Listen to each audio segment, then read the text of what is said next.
maamulka degmada Maxamed Mooge ee caasimadda Hargeysa iyo waliba sidoo kale shacab weynaha kala duwan ee degmadaasi ku dhaqan ayaa si weyn waxa uga qayb qaateen ololaha nadaafadda guud ee bilaha ee caasimadda Hargeysa kaas oo sidoo kale uu ka soo qayb galay maayarka caasimadda Hargeysa ku xigeenkiisa iyo waliba xubno kamid ah golaha deegaanka caasimadda Hargeysa mas'uuliyiinta ayaa halkaasi kala hadlay shacabka waxaanay sheegeen ahmiyadda ay leedahay in la iska ururiyo guud ahaan xashiishka isla markaana kor loo qaado bilicda iyo nadaafadda guud ee caasimadda Hargeysa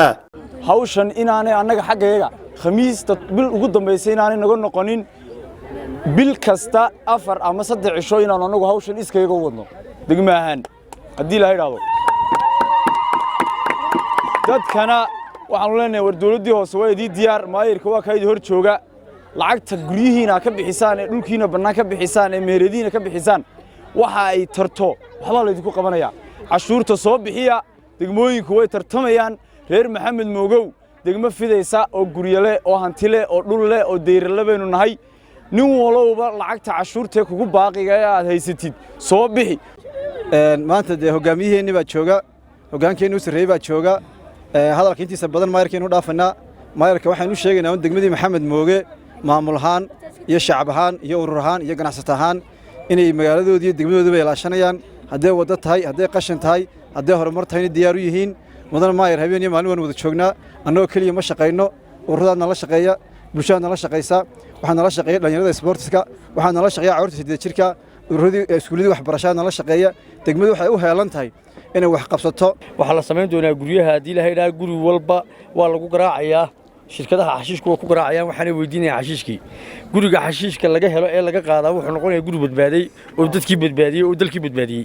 guriga xashiishka laga waayana eedeysan noqonayaa la ganaaxo ma noqon doonto waayo ma jiro guri Hargeysa ku yaalo oo xashiish soo saaray xashiishka guri waliba oo warshad xashiishka soo saarta lagama yeelayo gurigana xashiishkayga anagu ma lagama qaado maanta waxa weeyaan maalintii ololaha khamiistii u dambeysay bisha November magaaladuna qashin aad u far badan ayaa yaala laaga badan baa buuxa waxaan u baahanahay in laagahaasna nadiifino dadka soo dhigayna aynu yiraahno ka daaya xitaa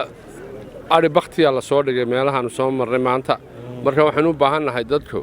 way is arkayaan inay isqabtaan oo ka joojiyaan oo u yeedhaan ciddii ku shuqul leh qashinka inay ka qaado ololahaas oo dhaca bil kasta aakhirkeeda maanta bishu waa 25 bishii 11aad 2021 ilaahay idamkii waxaanu ka rajaynaynaa in nololaha aynu guul ka gaadhno marka la ducaysanayo waxa lagu ducaystaa ilaahu madax wanaagsan nasiib aamin reer Maxamed Mooge hadii ilaahay madax wanaagsan siiyay oo gudoomiye wanaagsan gudoomiye ku xigeen wanaagsan iyo xogeeye wanaagsan waa inay alxamdulillah yiraahdaan way ma sha Allah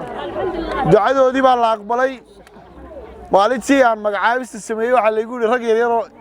dhalinyaro abaad keentay degmada insha Allah waa mahadin doontaan baan dalkana dhalinyaro u baahan yahay maalintii la maanta dadaalkii ay u tafaxayteen bay wadaan wax wanaagsan bay qabteen